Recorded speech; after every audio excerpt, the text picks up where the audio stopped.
What's up, everyone? Welcome to Power Play with CJ. I got the big follow from Fox Sports Florida, who that was my dream job, as we all know, and on Twitter. So I figured I'd do a piece on what I think the Florida Panthers should do with their first-round pick, 23rd overall, which is a hell of a lot lower than it usually is. We're talking about the Panthers, but they are a team on the rise, and after making the playoffs for the first time in a dozen years, they're picking in the lower third of the first round, which is a good thing to see. It's a team definitely in the right direction. I think two players they should look at that'll be available are both products of the United States National Team Development Program.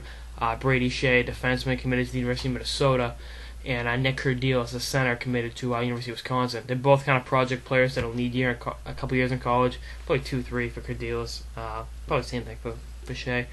But I like both their games. I had a chance to see them play against BU back in December. And I think they fit Florida's system well.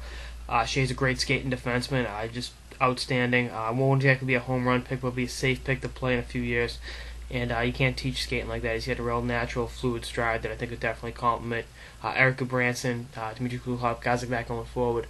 And Curdiles, I really like his game. He keeps it simple. Just a hard-nosed center that has a little bit of offensive upside, can put the puck in the net. I think somewhat consistently. I believe he led the development team in scoring this year.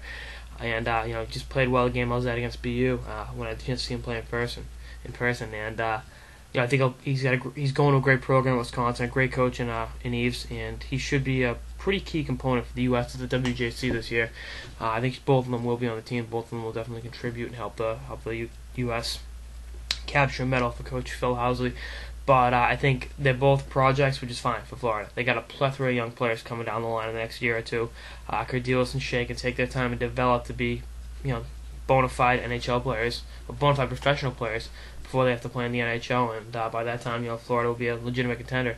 And I think they'll both definitely be contributors down the line. Like I said, they're two players I had the privilege to watch play. They both compete hard. Both, from what I've heard, good kids from people that know them.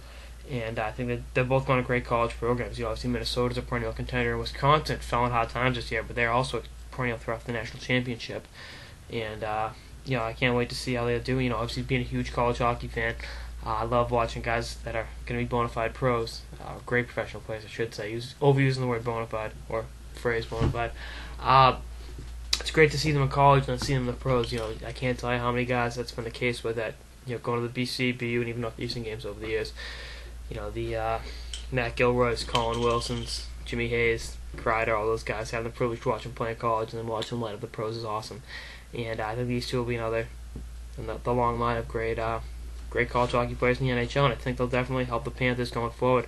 I think they both fit that system, they both play the game right, and they're both players that Dale Talon can use to help jumpstart the franchise and help keep the rebuilding process going. They've jump-started, obviously, but we'll see how it all shakes up. I'm excited for the future in Florida.